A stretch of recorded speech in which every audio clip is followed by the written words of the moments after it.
What's going on, everybody? Voidlego here, back with a brand new episode of Chaos Head Noah. Last time on, we reached the end of Elise's route, in which we discovered that when the world turns red, we are actually seeing from the delusions of Elise herself, in which she sees the world as monstrous, evil, with people doing heinous things to each other, and the sky is painted a vermilion red instead of a natural color like blue. But with our help, with Takayumi's help, Elise is able to form a gigantic spear and throws it at the quote-unquote wicked-hearted Galdor, the wicked-hearted king, and destroys him. And by destroying him, she is able to see the nice, beautiful blue sky along with Takayumi, which was a very nice ending to Elise, and just very romantical.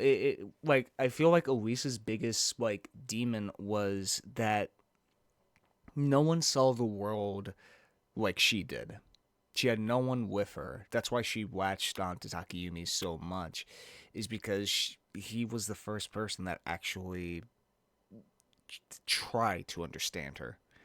Like, he didn't understand her completely, but he still tried and believed in her. And that is because of that power, she was able to overcome Galdor, the wicked-hearted king, in the end, because she finally had a connection with somebody else in the world, and they were able to share the same worldview, which was very beautiful, and I think my personal favorite ending so far. And so we have gotten started on the Kozue route, in which we've seen a couple scenes with Kozue, in that she has a unnatural fear of mirrors, which I'm very curious about, as it seems to tie to her past. Along those same lines, we saw her beat up the delinquents who were beating up Takayumi here, and we saw such a sadistic smile on her face, a leveling in the just hurting these guys over and over again. So it seems like Kozue has kind of an identity crisis with herself, as she doesn't know who she truly is. Is she the cute, timid, shy girl that speaks in moe talk, pretty much, or is she a psychopathic person that likes to hurt people for the sake of hurting them? So I think that's going to be the main thing we're going to deal with here in this route, is that kind of identity crisis with her. But without further ado, let's get right into it. And skip. Let's go with 5 mini minutes. Let's go with good. Let's see what happens. Have I done good before? Yes, I have. Alright. Good to know. Good to know.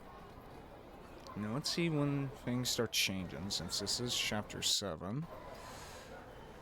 Maybe it's at the gap here, or whatever shop this is called. I don't think I ever did a bad delusion here. I don't think so. I did not. Why does Kozue have this sword? With an innocent smile still on her face, Kozue looked back at me.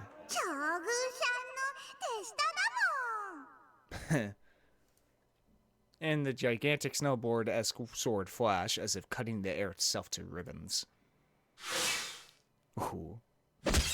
Damn.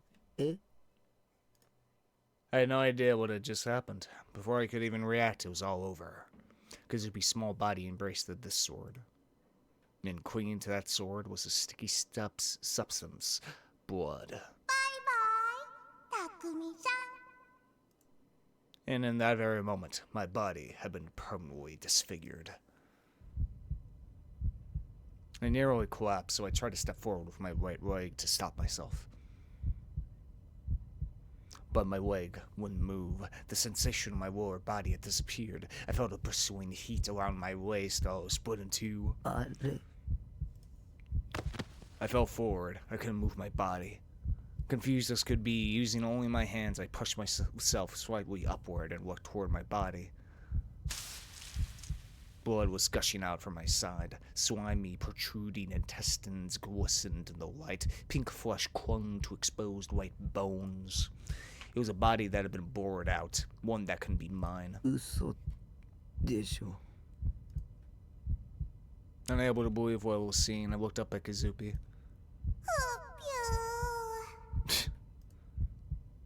Staring at me with nothing but wild disdain in her eyes. Kazupi tucked at his sword, dripping with my blood. And then, almost as if she wanted me to watch, she took her adorable tongue and slowly, what the fuck, looked away the crimson. Hell of an imagination, Takumi. My delusion made me feel really sick. That didn't mean that the delusion wouldn't become reality. Assuming the worst, I distanced myself a little from Kazupi, preparing myself to bolt at any time. Completely oblivious to what I was feeling, Kazupi waltzed around the store like she owned the place, her footsteps light and bouncy. She didn't even attempt to try and hide her sword from the people around her, acting as if it were the most normal thing in the world. It'd been the same with Senna. She also been lugging around that gigantic sword in the middle of Shibuya with no regard to the people around her. Kazupi was way too calm. Even if Kazupi didn't, say, work for Shogun, she still was definitely crazy. Damn.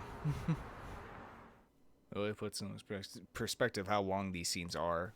When I'm reading them for the first time, it doesn't seem that long, but, you know, どうぞ retrospect, it's like, damn, these are pretty long.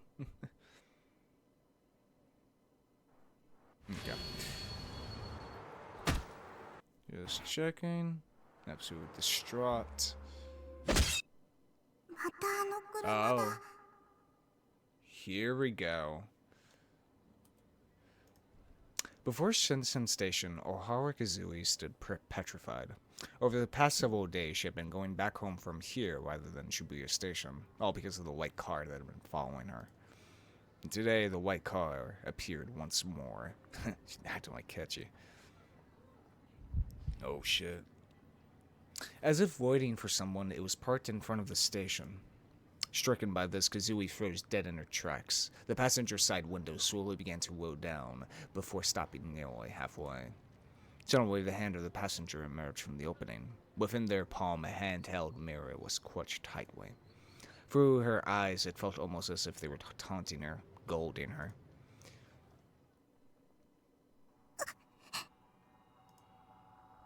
The wall of terror alone made her feel as if she may stop breathing at any moment. Refusing to wait even a moment longer, Kazui whipped around and took off running.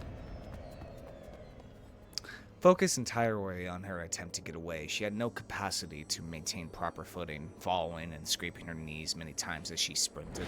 Upon reaching Miyashita Park, she took refuge on a bench and continued trembling well into the night.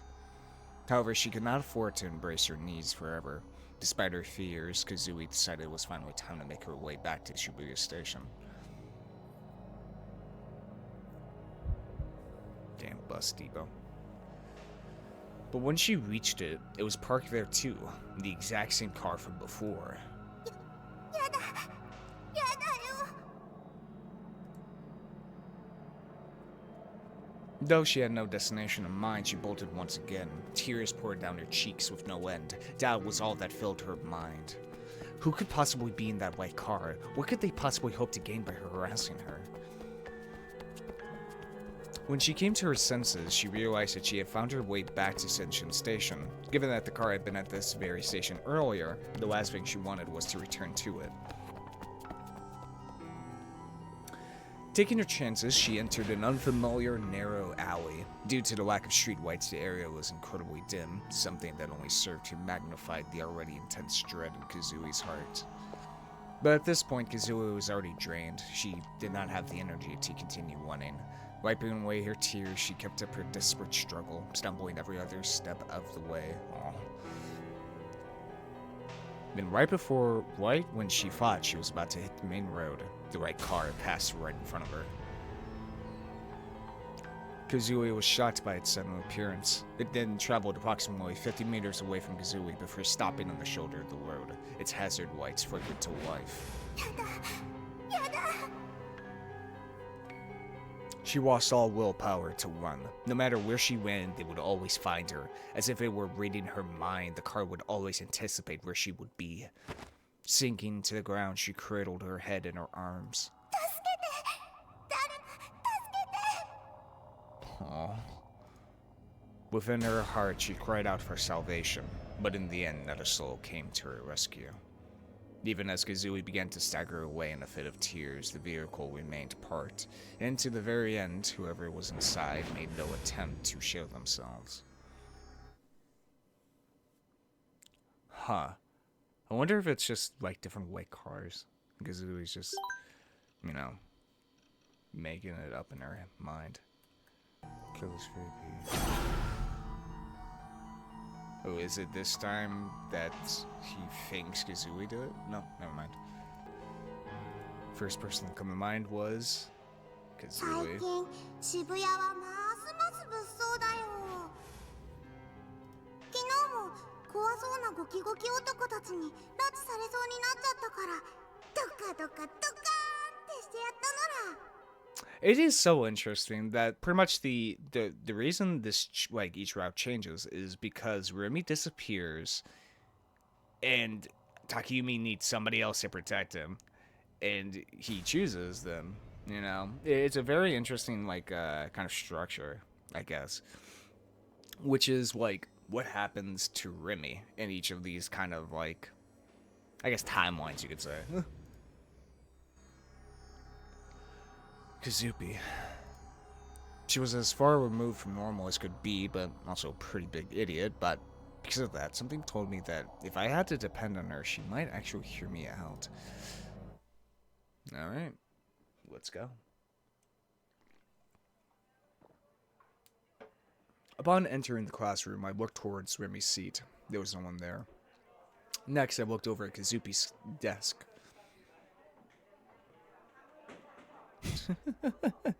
I love this sprite so much. It is so funny to me. I love it. She really is. She has the perfect design of a small friend like animal. it's cute. It totally, you know, matches her personality. She was in her seat, face down and huddled up. Morning, Kazupi. I didn't make eye contact, but I greeted her with my inner voice. The female DQNs were watching me, smirking. Cunts. It was no different from yesterday. They'd all labeled me as that otaku freak who said he was psychic and made an ass of himself on TV. That label wasn't going to go away anytime soon. The maid DQNs didn't seem to have arrived yet. It was pretty common for them to skip the first period, and that was fine by me. Misumi-kun merely tossed a glance in my direction, not caring enough to greet me. All ties between us were pretty much gone at this point. Then again, it was already pretty strange that he and I had ever been friends at all. Taking a seat, I pretended to fall asleep, and then I called out with my mind. Kazupi, can you hear me?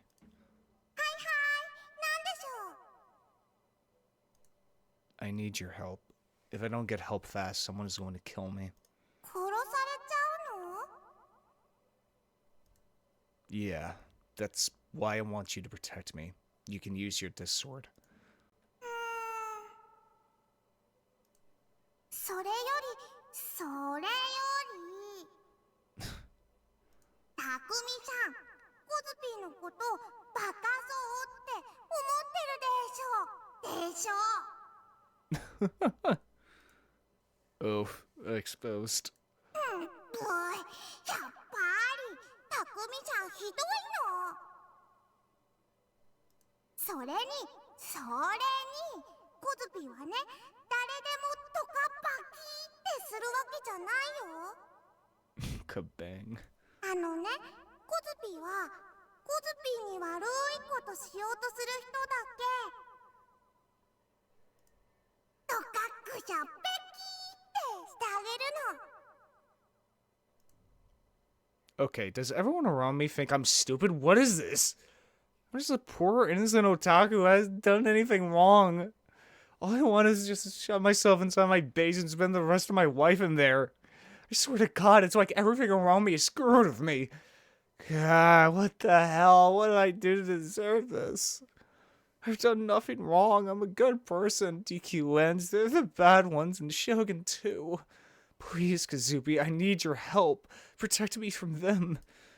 You even said it yourself the other day. Those cockroaches, that say all those horrible things to me. They're even more worthless than I am.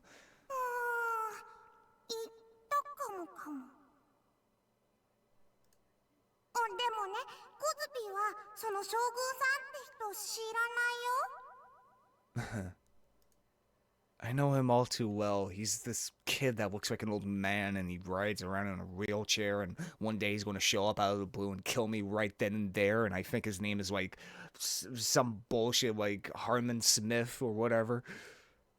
He's the one who stole Nanami away. そっか。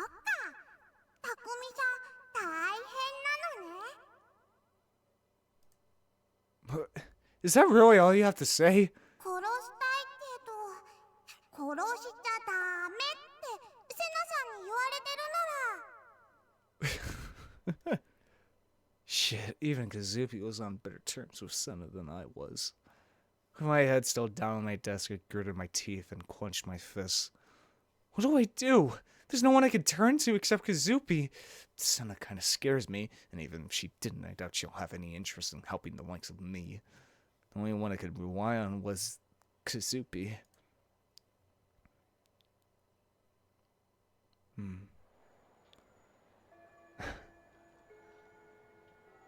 God, the more and more I think about it, it is like Takayumi wants somebody to be there with him. That's the thing. That is the ultimate thing with Takayumi. He keeps saying he wants to be isolated. He's saying he wants to do this just out of pure protection. But that's a surface. I feel like that's just a surface level reason.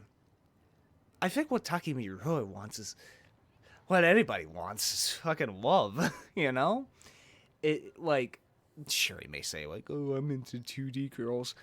We know that's a fucking bald-faced lie. He lies to himself. He wants someone to be there with him.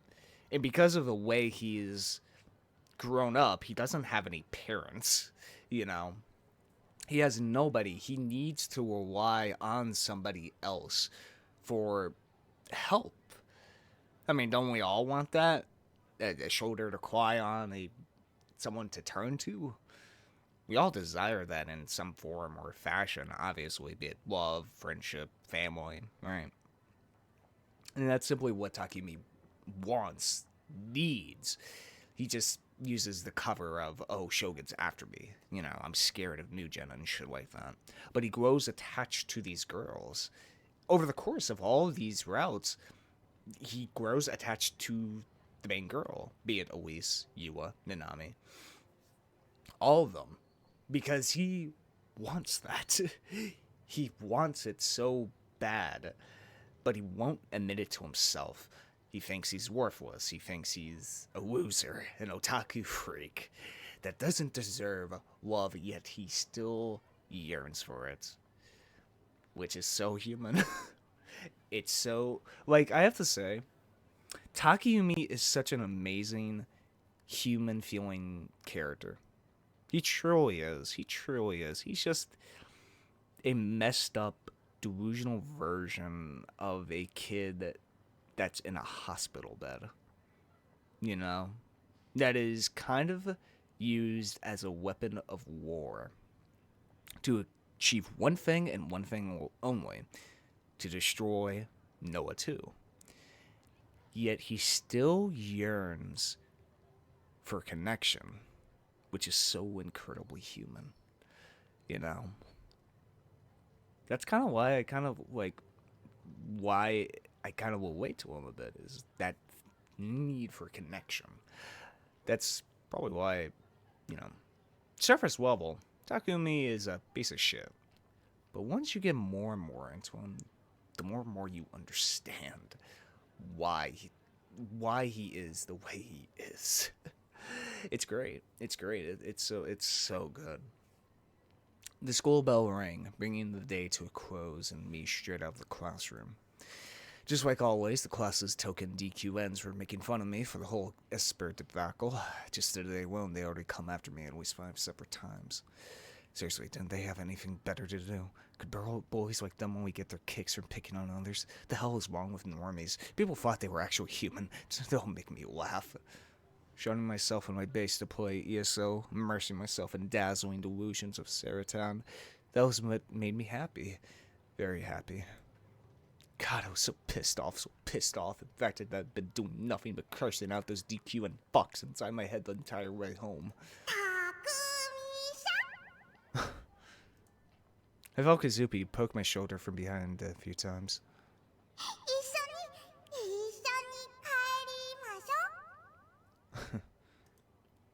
Do you really have any interest in protecting me?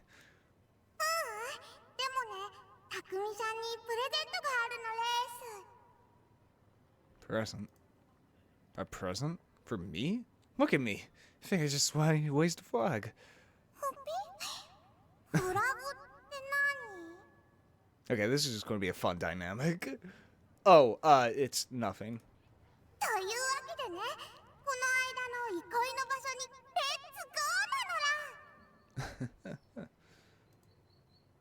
Somewhere nice and relaxing? Oh, God.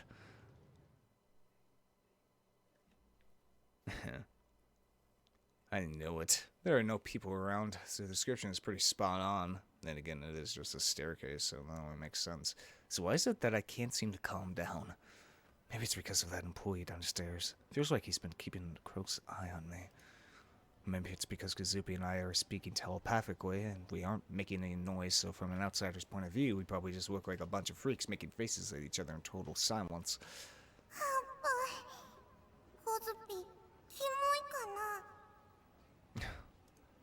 I mean, when you just stare at people while staying completely silent, what do you expect?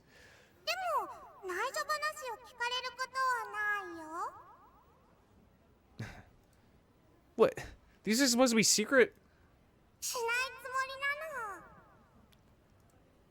The sheer amount of energy have really does tire me out. Some things can never change, though.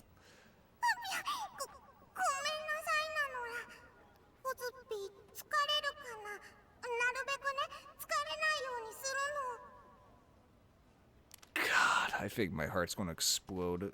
God damn it.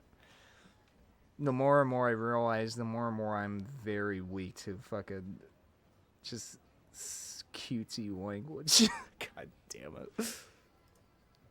Whatever. Can we just go back to what you were saying? Didn't you say something about pleasant? Ugh.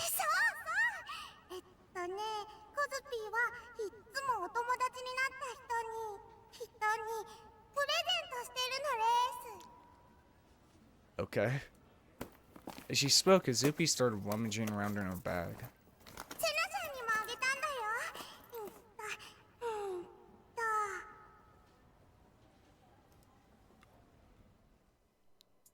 Aww.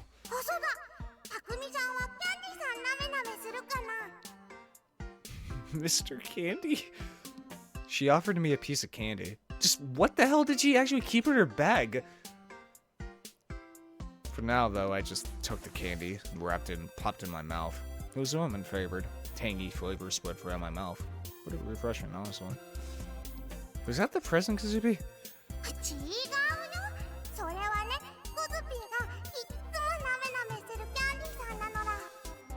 Wait, huh? Yeah, wait. And you just expected me to know that?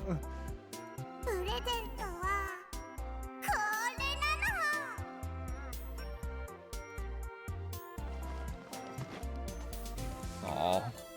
She happily pulled out a number of fanciful accessories from her bag, each one made up of a bunch of colorful beads. The hell are those?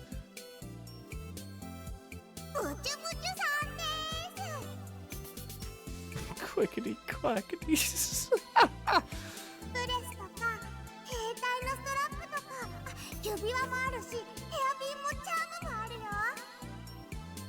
I'm so curious about the translation process going from Japanese to English here, because like, how can you tell which one is like a misspelling and one is like on purpose? I'm just saying. Did you make all of these by hand? 違うよ。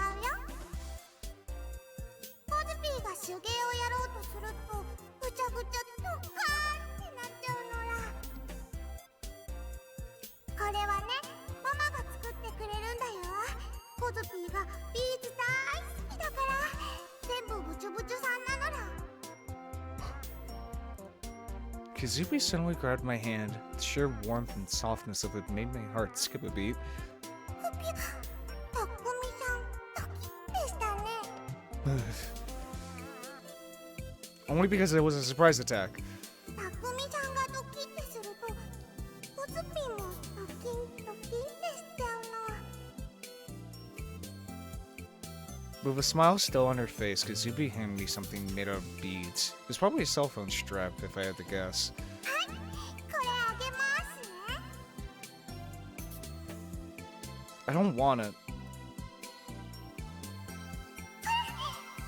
もしかしてコズピー迷惑だった？ God damn, I think, oh shit, I think this round make me cry the most. Fuck. God damn it. Oh no, oh fuck. お友達にはみんなにね、ぐちゅぐちゅさんあげてるんだよ。 With a turn that would give anyone whiplash, Kazubi burst into tears. Oh, why does she have to be so quick to cry all the time? I mean, isn't that something a girl would wear? I feel weird putting it on. Put it on, you son of a bitch. そうだったのな。ほんじゃ、タクミさんはプレゼントされても困っちゃうだけだね。これあげる人、2人目だったのに。ぐっそんなのら。 Don't make me cry, goddammit. Do not. Depressed as could be, Kazubi made to take back the cell phone strap, but I quickly pulled my hand back and jammed it into my jacket pocket. タクミさん？ I changed my mind. I'll take it. なんで？ She said that she gives a present to all her friends, yet I'm only the second person to get one. In other words, Kazubi must not have any friends. So the first one she gave to was to send, and no doubt about it. Huh. I kind of feel... 登場したのですね。 Shit, I forgot Kazubi can read all my thoughts. But honestly, as much as I feel sorry for you, I think we're actually in the same in some ways. あのね、コズピーも同じことを思ったよ。コズピーが初めて学校行った時、タクミさんを見てね、すごく辛そうだなって思ったのら。 Huh. コズピーも辛かったから一緒だってほっとしたの。 Oh, fuck. The same, huh? Reminds me of what Senna told me about Kazubi's wife before she transferred. She and I really are alike. We're both closed off to the world. We're both at the mercy of the malicious entities surrounding us. We both avoid crowds. We both avoid human contact. We're both afraid of people. We're both like hiding away by some dimly lit staircase, making ourselves unnoticeable. ただ普通にね、生きたいだけなのにね。 As she played with the crickety clackety in her hand, Kazubi had a faraway look in her eyes. お友達作って一緒に遊んだりして一緒にお弁当食べたり一緒にお勉強したり文化祭とかの行事を一緒に頑張ったり一緒に恋のお話をしたり。 Oh fuck. Oh, I think this round might destroy me. Oh god, I think it might. I think it really oh god. Oh no. そんなね、普通の生活で十分だったのら。 Oh, god damn it. Why does it have to be normal life? 特別なことなんて何にも望んでなかったよ。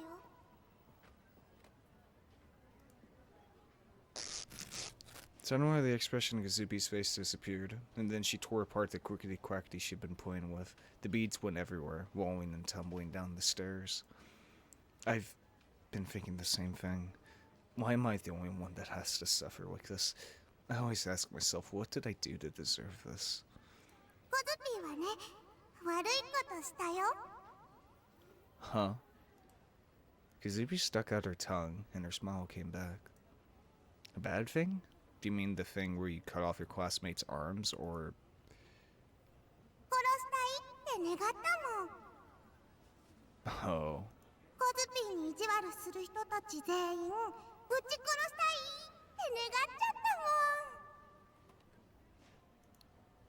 You really are pretty twisted. でも悪いことを願うのは悪いことじゃないよ。あれね、悪いことを願うのが悪いから悪いことを願うのかな。悪いですね。とにかく負の感情は否定されるものじゃないってへんてこなボード持ったおじさんが言ってたのら。悪いことを願ったからディソードがコズピーの力になってくれるのら、ディソードがコズピーを守ってくれるの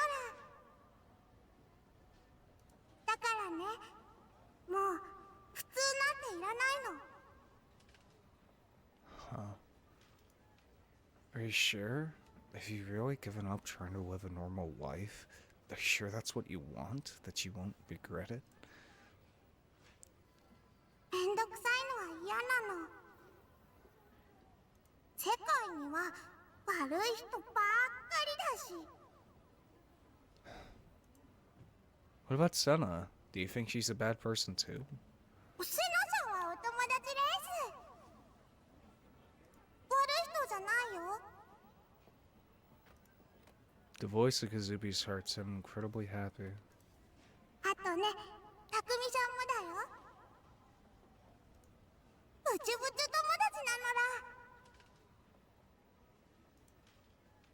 If we all could think like Kazubi does, life would probably be a whole lot easier. Or is the reason Kazubi thinks this way because she was broken at some point in the past? It's not really something I can answer. While I might complain all the time about the world around me, inside my head, that is, at the end of the day, all I want is for someone to help me. That's all I ask, yeah. Well, I may have thought we were similar. I guess Kazubi and I really are different. 一緒なのら。 For some reason, I didn't understand. Kazubi seemed very convinced of that. She then vigorously stood up. ほいじゃ、帰りましょ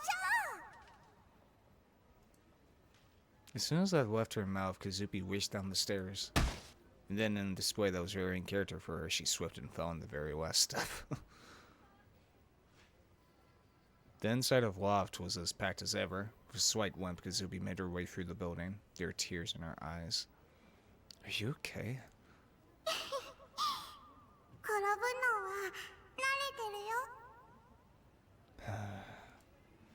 Kazubi flashed her a brave smile. But that smile quickly faded. Kazubi stopped dead in her tracks and her gaze shot straight behind me. When I glanced over my shoulder to see what she was looking at, I saw a bunch of mirrors for sale. Everything from hand mirrors to full-on dressers were on display. Oh shit. With a stiff expression, Kazubi looked away from the mirrors and started quickly to walk away. たくみさん、また明日ね。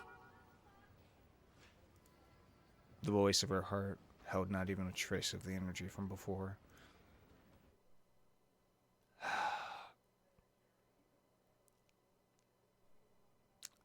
Shit, maybe the thing with Kazubi is that she tortures herself. I think it might be that. Because she can't stand to look at a mirror, aka a reflection of herself. I think she hates herself. Because she thought of a bad thing which caused her to get this disorder, right? And therefore she has kind of developed this facade or mask, really, of being cutesy, being, messing up words or whatnot, trying to be friends with other people and convince that everyone else in the world is a baddie, that this world is filled with bad people and stuff like that. But underneath it all, she still condemns herself for thinking of this bad thing, therefore changing her life from normal to something different. She just wanted to be a normal squirrel girl, but she's forced to be this kind of this kind of character in white. And that's why she can't stand to look at herself, because she hates what she has done to herself. I think that's going to be Kozue's main problem, I guess, or main sin, really, you could say. I'm getting that impression now. I ran after Kazupi, but it had taken too long to do so, and now I couldn't see her anywhere. I hadn't said anything to her about wanting us to leave together, but she was the only person I had left. Losing her started to make me freak out, and I could feel the anxiety slowly welling up.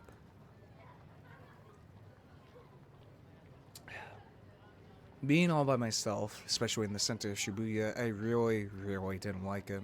The mere sight of the human stampedes moving along caused sweat to bead all over me. So, knowing I couldn't take it, I gave up on trying to find Kazupi and decided to hurry back to my base. What was that? I heard something, the loud clicking sound of a camera shutter. I shifted my gaze toward the sound, but I couldn't see anyone with a camera. That was when I realized the sound hadn't been an actual camera, but a cell phone. I explained why the sound had been so clear. And yet, despite that realization, I still couldn't locate anyone that was pointing a cell phone at me. Was I just too on edge? No, that couldn't be it. My social suicide would have been incredibly well known throughout Japan, especially considering how much people freaked out over espers, so it wouldn't have been all that strange if there were people who were found and amusing to snap random photos of me. The streets were overflowing with people. Well, at least none of them were looking at me. Don't look at me. Biting my lip, I continued dragging myself forward. I hung my head as low as possible so as not to be recognized. Who the hell? There it was again. Someone had taken a photo of me again, and this time I knew for a fact I had felt their gaze on me. And it wasn't the usual God's gaze, but a gaze harboring nothing but pure malice.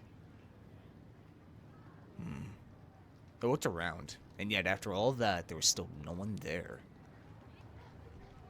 Who the hell are you? Sneaking photos like a goddamn peeping Tom. I'll sue the fuck out of you for violating the rights of my likeness. But it wasn't like they were ever going to hear me cursing them out inside my head. And I very much didn't have the courage to say it out loud. Even if I did, it would only bring me even more attention to me. I went back to walking. This time I doubled my speed, heaving as best as I could between the herds of pedestrians clogging the road. The sounds only got worse. Oh shit. The shutters continued to chase me. Then I thought I heard someone giggle. What the fuck? I looked around again.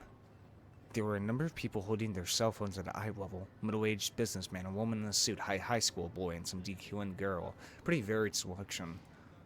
As I moved, they would move their phones in an attempt to follow me. Don't look at me. Don't take pictures of me. I couldn't take it anymore, so I took off running in another direction, but it didn't matter how long I ran. It didn't matter how far I ran. It didn't matter how many people I threaded the needle through. The sound always found me. The gaze always caught up to me. Every time I thought I got away from the noise, it always started up once again. In my head, it was like my enemies were multiplying without end. Eventually, I ran into a red light, forcing me to stop. Planting my head, hands on my knees, I tried as best as I could to catch my breath, all while the noise of the shutters persisted. My gaze trained downward. I clenched my fists as I tried to stomach the humiliation. That was all I could really do at that point. Suddenly, a thought occurred to me. Was this noise really being produced by such a large, unknown number of people? Wouldn't they all be taking way too many photos? Sure, I was basically a celebrity now, but I wasn't famous. I was infamous. Photos of me wouldn't be worth jack shit. I'd say most people would consider me to be a walking piece of trash at this point, so I just couldn't get over how strange it was that the world had picked today of all days to start taking all these photos of me, and they weren't even hiding it either. Was it Shogun? Was he orchestrating this attack on me right now? Ugh, just leave me alone already. What the hell did I have I ever done to you? What the fuck is your problem? I want to kill him. After breaking me completely while he watched from the shadows, he was finally going to kill me once and for all. This malicious harassment shouldn't be enough, wouldn't be enough. It would be the next new gen case, murdered in some horrible, grotesque fashion. Therefore, I have to kill him before he kills me. I grabbed my head with both hands. I had a pounding headache. And yet, despite it all, I still didn't feel God's gaze. Despite the countless photos being taken by a cell phone, Shogun's typical gaze wasn't following me at all. I want to kill him. Suddenly everything went quiet. The rapid snapping of camera shutters completely disappeared. Surprised, I started to look up, only to hear a sound that I heard many times before. Right behind me, within the silence, came a quiet, creaking noise I would never have heard otherwise. I sensed a presence. Someone in a wheelchair was right behind me. But who? I laughed at my own wishful thinking. Their identity was obvious. It was him, Shogun. I ignored the red white entirely and leapt onto the crosswalk. Oh shit. My ears were assaulted by a chorus of horns, and one vehicle was on the brink of running me over. Just barely managed to scratch to a halt. But I couldn't look back now. I had to keep running as hard as I possibly could.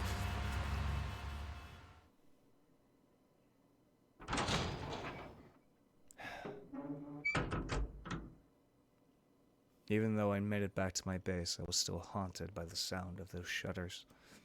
Moving to a nearby residential area hadn't helped either. Even though it had been entirely deserted, I could still hear the endless clicking and clacking of the shutters. It was as if they'd been seared into my very eardrums. I wonder, the reason this is happening is because Takumi has synchronized with Kozue, which she's already paranoid enough as it is, and so it has manifested as camera shutters within Takumi's mind. Always paranoid of the person right next to you is taking photos of you without you knowing about it, really. Every person I passed would take out their phone just to get a shot of me. Now one of them said, "Oh wow, please let me shake your hand, are you?" as I moved past them. No one even so much as grinned at me. Nothing but expressionless faces taking pictures with their cell phones, so I just continued to walk past them, pretending like they weren't even there. Clearly something strange was going on. Didn't sense even a hint of malice nor ill will from them. They felt entirely mechanical. Yeah, kind of like automata, except in this case there was someone actively controlling them. I sat in the corner of my room, legs gripped tightly against my chest as I curled up into a ball. All I could do was continue to grind my teeth out of sheer frustration. It was all him. It was all Shogun's doing. While en route to my base, I'd heard it. The sound of a creaking wheelchair. I'd only heard it once, and I hadn't turned around to check, but there was still no doubt in my mind. My hands just wouldn't stop trembling. Glancing at the time, I realized it was already 11 p.m. I've spent 5 hours scared shitless. Letting out a deep sigh, I lashed out at him inside my head. I hope you die, I hope you die, I hope you die, I hope you die. The worst part about Shogun was that he didn't kill you quickly. He would gently wrap a silk cord around your neck, and over time he would slowly tighten that cord, before eventually you would suffocate. Because of that, because I knew exactly how he was, anxiety flared up within me, and I began to dread even going outside. Help me, Kozue. I can't fight Shogun on my own. I don't even have my own disc sword. There's nothing I can do. Kozue, why won't you help me? I had to think. Somehow I had to come up with a way for Kozue to protect me. She could read my mind, so I definitely couldn't lie to her. Then, what about money? Would she help me if I offered her compensation? Oh shit. That noise just now. With a horrible gulp, I squeezed myself into an even tighter ball and strained my ears for the slightest sound. I just hallucinated it. Yeah, that was the most obvious answer. I hadn't hallucinated it. It was the sound of a wheelchair. I could hear it coming from outside. I immediately held my breath and strained my ears even harder, trying desperately to hear any noise coming through the wall. There it was. He was outside. Wait, maybe I was just imagining it? Maybe I was just imagining him slowly moving closer and closer to me? I wasn't just imagining it. He was wheeling around the outside of the container. Oh shit. I heard his voice. It was Shogun's wife.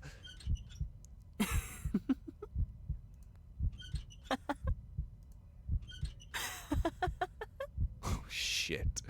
He was laughing. In the dead of night, he was sitting outside my container in his creaky little weird wheelchair, laughing. But it didn't end there. The very next second, I heard the sound of a cell phone's camera shutter. Had Shogun taken a picture? What did he take a picture of? The container? No. It wasn't just Shogun. There were other people there. Not just 2 or 3. It felt like there were at least 10. They were all taking pictures with their cell phones in perfect unison. Sound of the shutters echoed off the walls and coiled into my ears. This wasn't possible. A delusion like this was just that, a delusion. If I peeked outside, surely nobody would be there. It was all just some simple hallucination. Sure, the container walls were pretty thin, but there was still no way I should have been able to hear the shutters or the laughter or the wheelchair. Definitely not this clearly.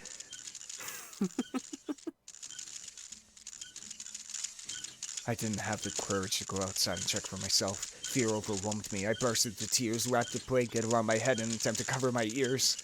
Don't come in. Don't come in. Don't come in. Don't come in. Don't come in. Don't come in. Don't come in. Don't come in. Don't come in. Don't come in. Don't come in. Don't come in. Shit, man. How much time had passed? It had only been about 10 minutes, but it felt like more like 10 hours. I threw off the blanket and got up as quietly as I possibly could. I listened very carefully. I didn't hear anything outside. All I could hear was the sound of my PC. So it really had been just a hallucination. Yeah, it had to have been. Just to be sure, though, I should check outside. There's no way anyone was out there, but still. Even if someone had been there, surely they wouldn't be there anymore. I positioned myself by the door. There was a padlock on the inside, keeping the door locked. Retrieving the key, I stuck it inside the padlock. But I didn't have it in me to turn the key that easily. My heart was pounding out of my chest, and my nerves refused to calm down. I was terrified. The mere thought of opening my door absolutely terrified me. This could have all just been some total bait. Someone could be outside right now, biding their time as they waited with bated breath for the opportune moment to strike. I wanted to tell myself that something like that would never happen to me, but it was pointless to even try. I'd been deceived over and over again, and I couldn't take it anymore. I was so tired.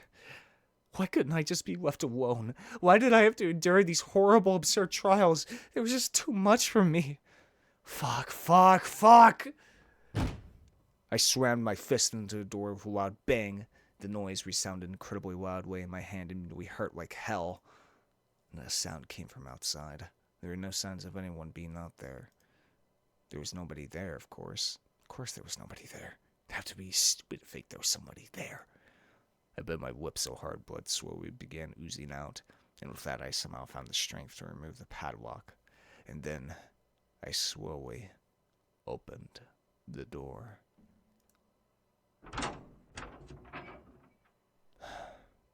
In an attempt to investigate, I peeked my head out from my base. There was nobody there. It was still as deaf. Nothing moved. There was no sign of Shogun's creaky wheelchair, nor his laugh, nor the cell phone camera shutters. Nothing. 誰かいますか? I waited for a moment, but there was still no response. But of course there wasn't. There was nobody there, so of course nobody would reply to me. Nervous as could be, I began to check even further outside, shifting my gaze toward any shadowy areas I could see. Yeah, no one was there. Everything I'd heard, I'd hallucinated. All the repeated extreme stress had caused me to start breaking down. Yeah, that made perfect sense. I'd just gotten scared and ended up losing it.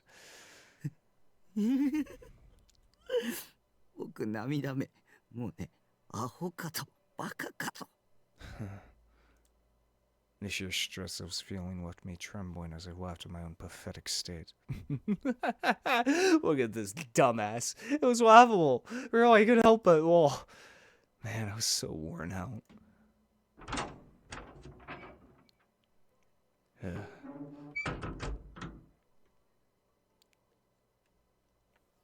Back in the chair. Going back into my room, I let my Saratan figure soothe my soul.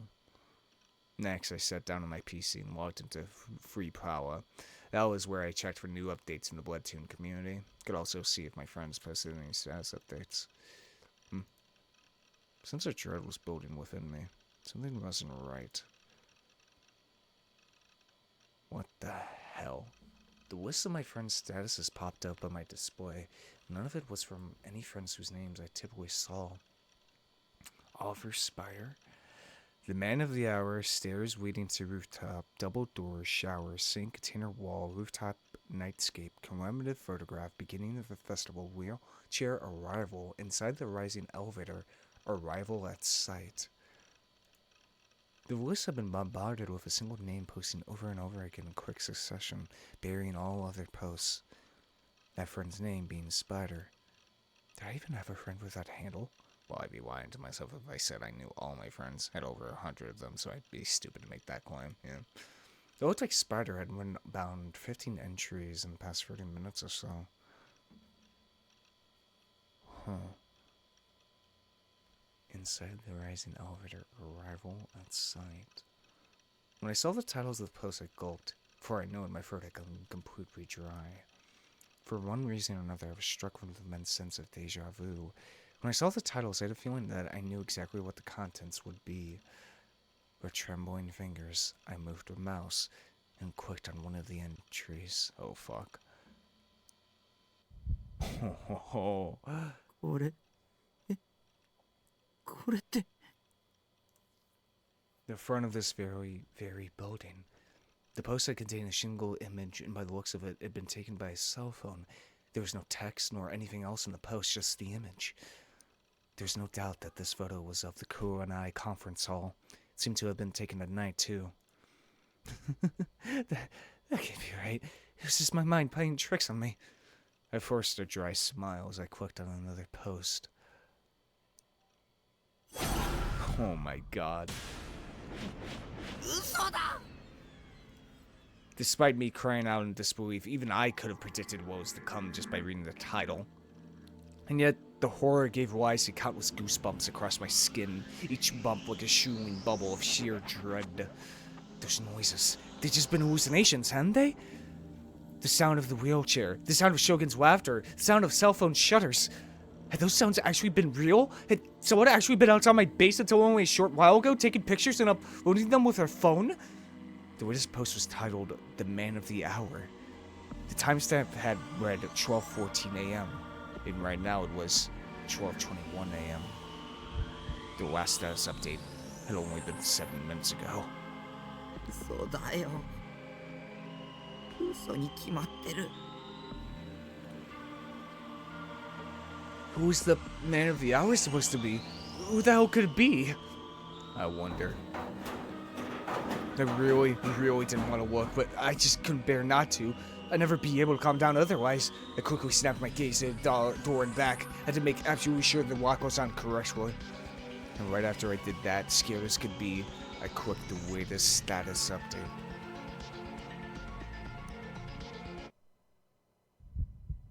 It was, oh fuck, a picture of me. Yeah. Just a moment ago.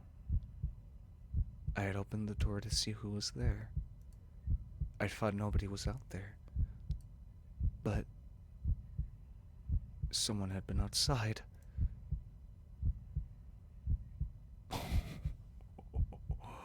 What the fuck? Holy shit. Oh, whoa. What the hell is happening? The one halting her was a classmate of hers, Naomiya Minako. 折原ちょっと話があるんだけど Kozue winced at the queer animosity voiced in her words. Moreover, Minako was not the only one there. 5 girls stood behind Minako, lying in wait. All of them were classmates, but Kozue was unable to recall their names and faces. いいよね。付き合ってくれるでしょ。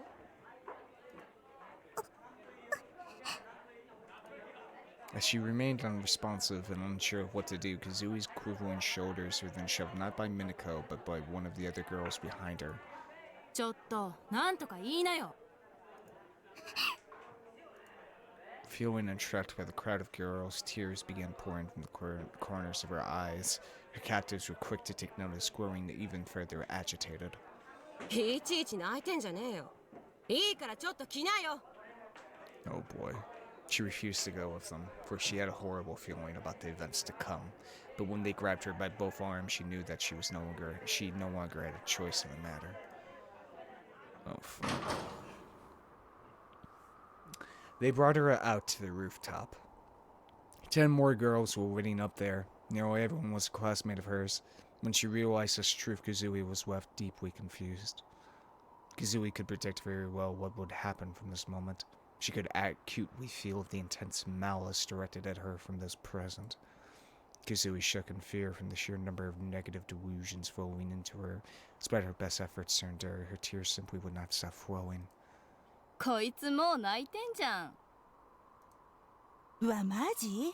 うざくない？ Even though Kozue had only just transferred to the school, her peers held nothing back in their barrage of insults. Of course, she was well aware of the bitter hatred the girls felt for her. Try she might to block out their inner voices in the classroom, the other animosity they held was not something she had been able to ignore. But despite such contempt, nobody had ever approached her in this manner before. She tried to run, but being surrounded by so many of her classmates left her no choice to escape with. 逃げようとしてんじゃねえよ。美奈子が話あるんだからさ、ちゃんと聞きな。Oh god. Prompted by her classmates' threat, Minako glared toward Kozue with intense hatred. Minako's demeanor was that of a tall, rigid model, providing a heavy contrast to Kazui's small, petite frame. 折原、あんたさ、大輔に色目使ってんじゃないわよ。 Oh my god. I was wondering, like, hey, that name sounds familiar. Yeah, it's fucking Daisuke's girlfriend, quote unquote. Despite them talking as if she should have known it, the name Daisuke was not one she was familiar with. But these words that would defend her would never leave her mouth. She simply made herself small, shrinking to the ground in order to withstand the fierce chaos and confusion. 聞いてんの？うざいんだよ、あんた。人の彼氏に手出そうとしてんなよ。 Oh god. Kozue frantically shook her head in denial. She had no recollection of this person at all. Then she at last realized that the person they spoke of was her classmate, Misumi. If that truly was who they were referring to, then Kozue never had any intention of wearing at him. Truth was quite the opposite. His entirely overt ulterior motives were nothing but a source of vexation to her. っていうか、前から折原のこと気に入らなかったんだよね。God. ねえ、なんで喋んないの？可愛いこぶってんの？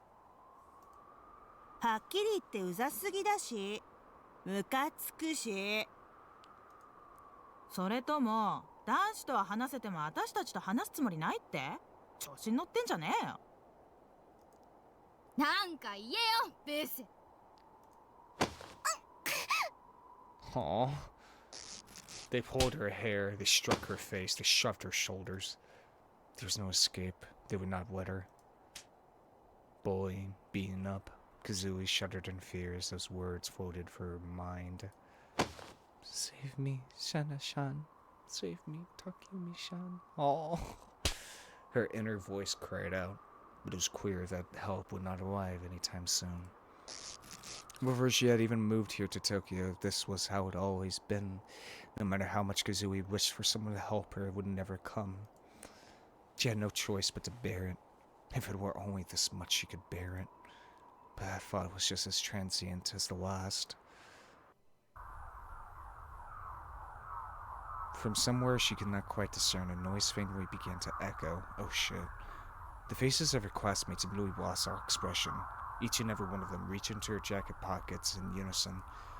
And then, as if they had planned it beforehand, they all slowly retrieved something from within them. Each person...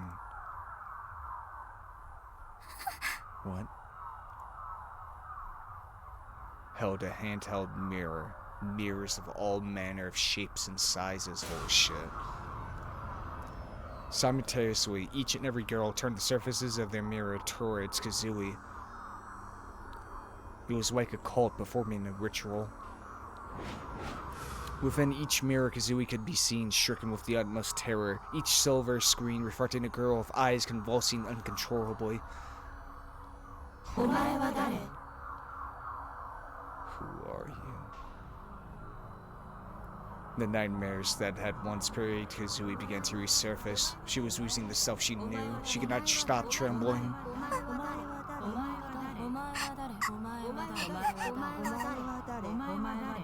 She shook her head violently in denial. Her eyes wandered between each mirror. As her head shuddered and shook, the convulsion seizing her eyes continued. Oh, fuck, man.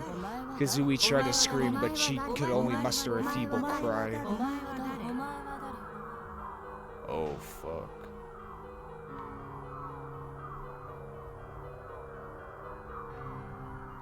I'll kill you, I'll kill you, I'll kill you, I'll kill you, I'll kill you, I'll kill you, I'll kill you, I'll kill you, I'll kill you. The dominance of dark, sickly delusions began to enshroud her mind. Oh, fuck. She then became cognizant of the tin of the disc sword clutched tightly in her hands. A faint beam of red light shone across the blade, flickering with a delightful shriek. Not a hint of its brutality was left concealed. Its mere aura fiercely intimidated all those who beheld it. Everything before it fell to ruin, everything before it was consumed, everything before it returned to nothing. And now as it settled, her sword was sighted not in delusion, but in reality. Her once expressionless classmates awakened from their trance, greatly alarmed by what was unfolding. Oh shit. But by then, it was far too late. Oh my god. Tears pouring down her cheeks, Kozue let out a scream. Her eyes could no longer see. With a single step, Kozue staggered forward. Effortlessly, she raised the sword above her head. At the present moment, it was Minako who was in her path. What came next would be appropriately referred to as immediate bisection. From the left arm to the right shoulder, her body was ripped apart. Regarding what had happened to the girl, the word slash would have been far too disingenuous.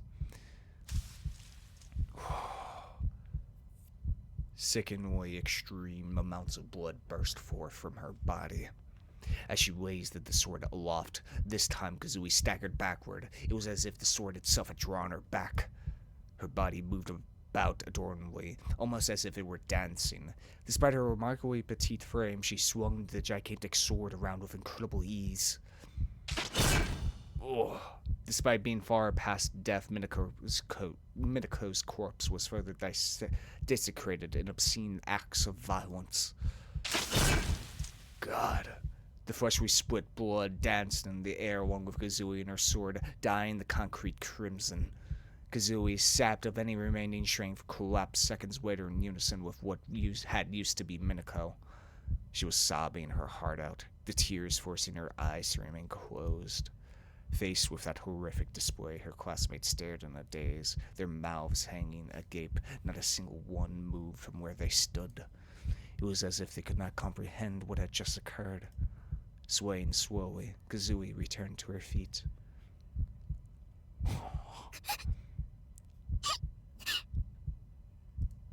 Her head hung low as convulsive sobs assailed her. Pointed directly at her petrified classmates, blood had trickled from her sword. Oh my god. Oh. The very next moment, innumerable shrieks whipped through the air before disappearing into the sky forever. Oh my god.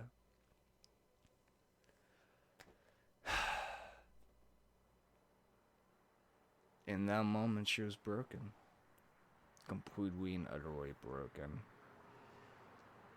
It is something of like, she doesn't want to do this, but she has to, because nobody else will save her. You know? And she hates herself for that. She hates that she has to protect herself. She hates that she has to do these things that are horrible and bad. So with tears in her eyes, she kills them all. Damn, man. Fuck. Walking as fast as I could, I headed directly for my school.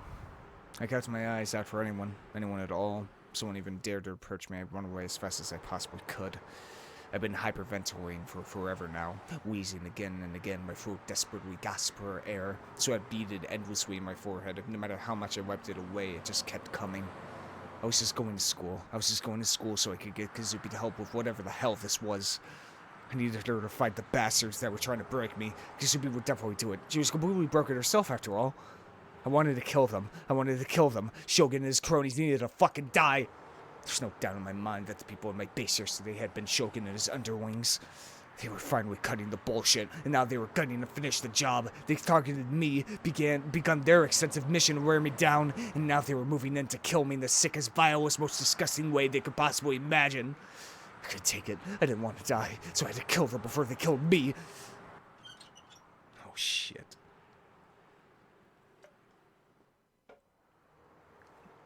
That sound again. Yesterday I had heard the same exact creaking sound behind me. I whipped around, wincing in anticipation of what might come, and yet my soul was behind me. There was no wheelchair in sight. It couldn't have been a hallucination. I heard it right fucking behind me. Was Shogun still attacking me? I broke into a mad dash. No way in hell was I going to stand around all alone. And yet, it followed me. The sound clung tightly to my back. I could hear it directly behind me as I ran. Stop it. Get away. Stop chasing me. Don't look at me. I was about to snap. I no longer had the stomach to take another look behind me. I stumbled my way to the school gate. The bell still hadn't rung yet. I was on the verge of being tardy, but I could still see other students here and there. Just looking at another person was enough to make me flinch, but if I didn't go in the building, I wouldn't be able to find Kazupi. Stealing myself, I entered the school grounds. Oh god, when I heard something once again. But it wasn't a wheelchair this time, it was a cell phone shutter. My gaze shot all around myself. Who the hell? Who taken the photo? Nobody was looking at me. Nobody had a cell phone out. What the fuck? What the fucking fuck? Covered my ears. Without looking where I was going, I bolted. Without stopping even once, I finally made it to the classroom.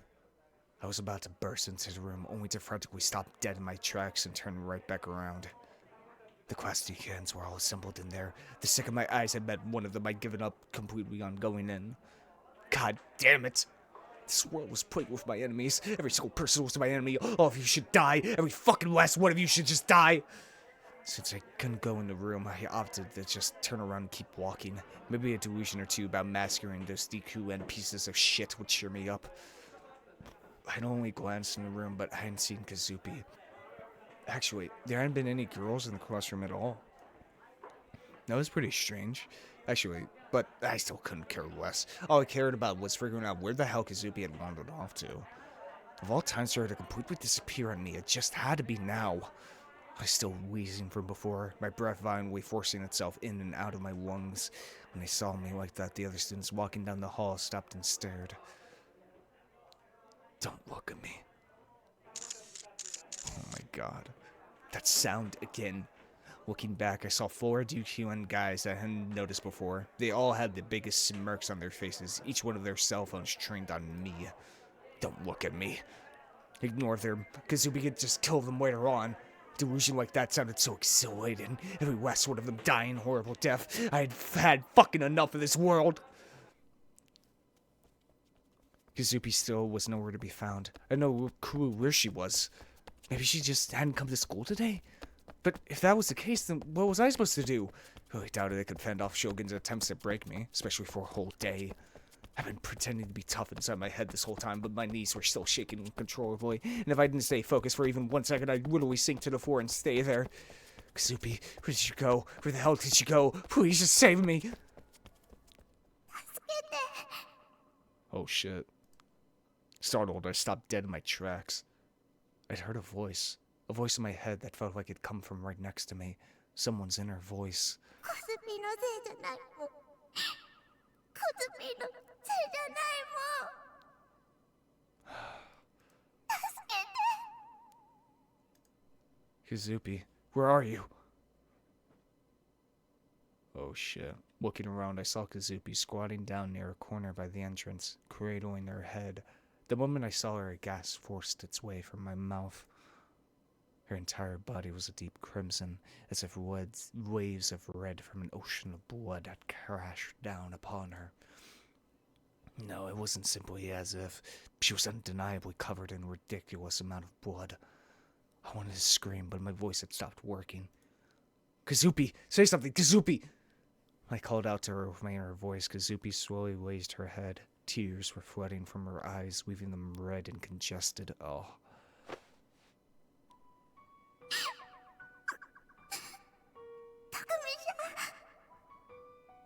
Oh. Without getting up from the ground, she grabbed into my shirt. She clung to me as if her life depended on it. 何をたくみさんはコスピンの敵味方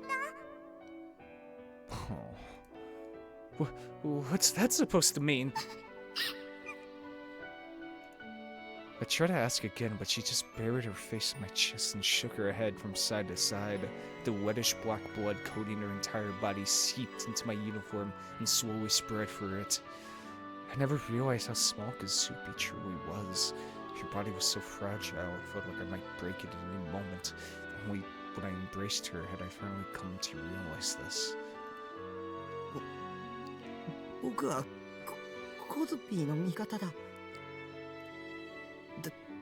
だからコズピーに助けてもらいたい。I only said what was on my mind. I was being fairly selfish, but Kazupi was the only one I could turn to. コスピンのこといじめない I'm not going to be a bully to you. The guys pulling me are my main concern. That's what's more important here anyway. I need your protection. コスピンは守れないよ What do you mean? You have a dis sword. だってあの子のことうまく扱えないぽ Him? What, your dis sword? As I asked that inside my head, Kazupi nodded. She then nuzzled further into me.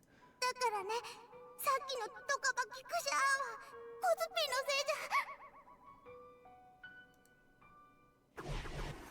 Oh shit.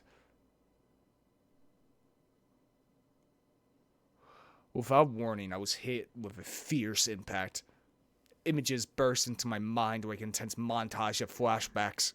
The school, its rooftop, the fierce, rusty smell of blood, a sea of blood, endless chunks of meat strewn across the concrete, disconnected, disjointed hunks of flesh I couldn't identify. Kazupi standing in the middle of it all, her breathing heavy and a dis sword in her hand. Oh my god. I then snapped back to myself, shocked. What the hell was that? That had definitely been the school rooftop, but what were all those other images? Had they just been a delusion? But they had been different from how my delusions usually were. Maybe it hadn't been my delusion, but Kazupi's? Felt like Senna had said something about how giggle maniacs can make other people see their negative delusions, so maybe that was what had happened. But placing that aside from now, Kazupi's blood-stained body clung to me. The blood on her was still wet. There were no signs that she'd been hurt, and she certainly wasn't acting like she had been. Therefore, the blood wasn't hers.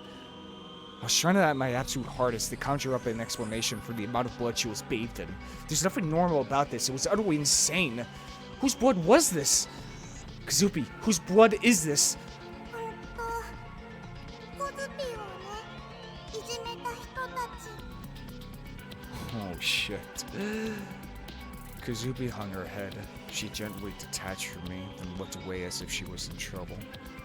She raised her index finger to her lips. To me, it looked like she was sulking about something, or like she was wrapping up the blood on her finger. Isn't that someone else's blood? 他人の血だよ。 A feeling of dread surged up within me. Kozue, if that really is the case, you went way too far, didn't you? The school bell rang loudly, telling us homeroom had started. There wasn't a single sign of any students around us. They had all already gone to class. And so I made up my mind and began to head straight for the classroom. Trying my best to not get caught, I stealthily peeked in from the window. これって And what I saw left me shocked. Homeroom had already started, with the teacher standing at the front of the room. And just like I'd seen before, not a single girl was present inside the classroom.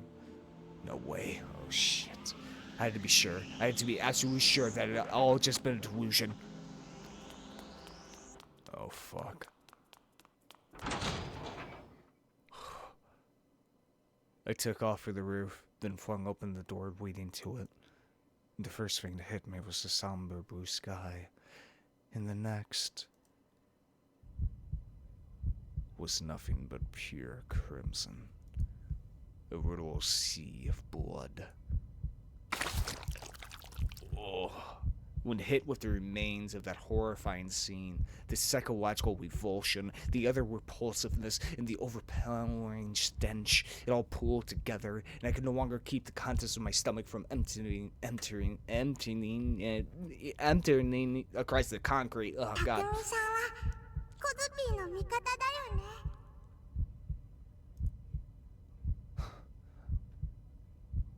I jumped. When I turned around, Kozue was standing right in front of me. Tears were rolling up in the corners of her eyes. Still soaked in blood. She turned to me and smiled an innocent smile. Oh, God. Oh. Fuck, man. Oh. Fuck. I couldn't help but run away. I was afraid of Kozue for smiling in that situation, for killing them so brutally. I couldn't comprehend it. The people that had been there weren't people anymore. They were in pieces, and she'd done that to them.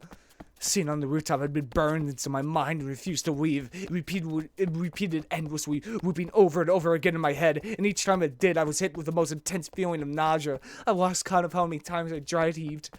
I ran all around the school with no real destination in mind. Homeroom had already started, so there was no one in the halls. Kozue wasn't following me. What do I do? What do I do? What do I do? What do I do? Was running away the smart thing to do? Or should I have stayed with her? If Kozue saw me as an enemy because I went away, would I be fucked? If she had started thinking of me as an enemy, would she tear me to pieces like she had with those girls on the rooftop? Oh god, no. Please, no. But if that was true, what should I have done? Even if I went back to Kozue now, I had no idea what to do or say. I just kept on running and running, almost tripping every couple of seconds. In the very next corner I went around, I very nearly ran right into two people. Holy shit. It was Misumi-kun, together with one of the DQNs from my class who made fun of me earlier.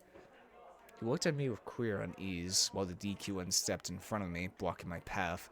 The DQN had the most malicious grin on his face. Yo, Espa. お前、ちょっと超能力使ってくんね? I bit my lip. I didn't make eye contact. If I did, I'd nearly get punched right then and there.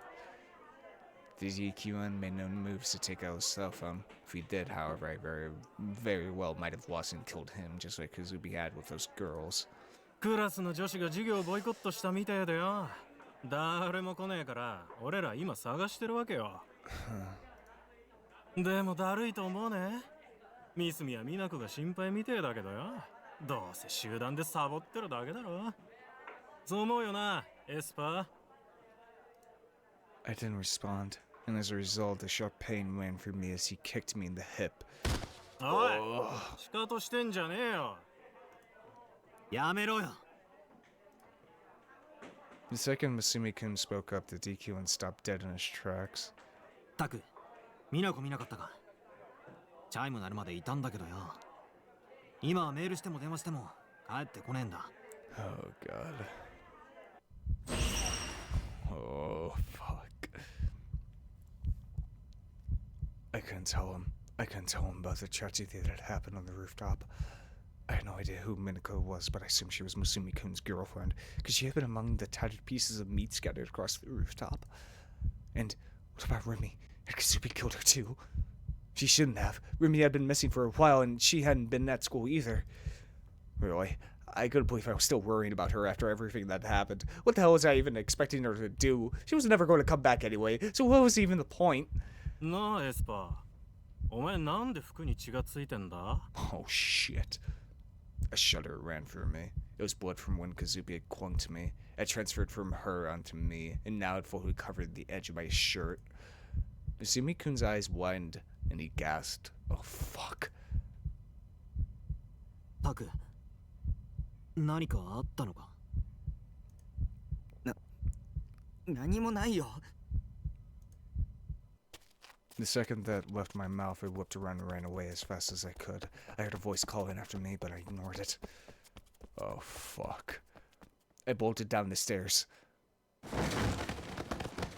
Oh my god. But in my chaotic frenzy, I lost my footing and tumbled all the way down to the landing. As I lay there on the ground, I lost all will to stand back up again. Would I ever be able to find peace again? Why did all these insane, horrific things keep happening to me one after the other?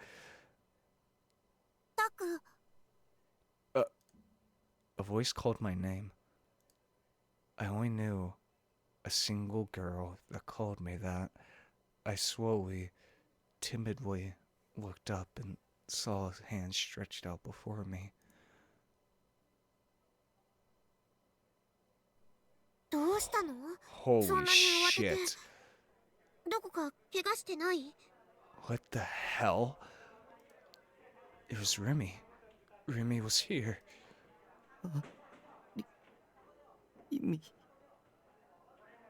僕は。 I felt tears starting to well up. Not wanting to embarrass myself, I fought them back and took the hand she was offering to me.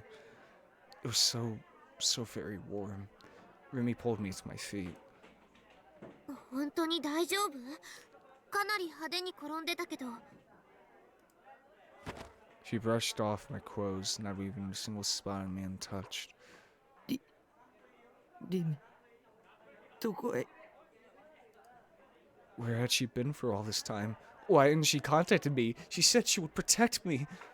ああ、私は今日は遅刻。 That didn't answer my question. But when I saw that confused, airheaded smile of hers, my fear ever so swiftly subsided. That smile had saved my life many times before. And when I saw it, I no longer had any need to ask her where she'd been or what she'd been doing. I didn't need to ask her why she hadn't contacted me. Remy had come back to me, and everything would be okay now. No matter what enemy I might come to face, Remy would protect me. Or would she? Would she truly protect me? Had Kazubi really just so happened to not kill Remy? For a curve of doubt appeared in the corner of my mind. It rose up in me like a passing thought.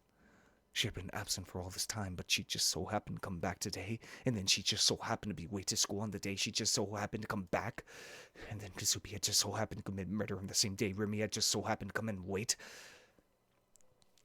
No, don't think about it. Stay positive. I rubbed my temples with my fingers, trying to calm myself down. なんだか具合も悪そうだね。保健室に連れてってあげる。そこで少し休んだ方がいいよ。 Who the hell is running? As she said that, Remy pulled me by my hand. ほら、行こう。 Did Remy not know about the tragedy that had happened on the rooftop? But wasn't that only natural? She had said she'd been tardy today. And the fact that she didn't dare ask about the blood in my clothes was just her being considerate to me. It had to be. Fuck, man. This is getting very interesting. Holy shit. I really, like, this is surprising. Because with every other route, Remy doesn't appear. Unless it's Nanami's route, which she appears at the very end for. But now we have her here. And so, like, how is this going to change up the dynamic, really? Because obviously what's happening here, I feel like, is Takumi synchronized with Kazupi's sense of paranoia. And both the paranoia of like cameras flashing against him being paranoid about every single person around him, afraid that every single person is an enemy of his and that he needs to kill them and stuff like that, which is very much Kazupi and such. But how is this going to continue?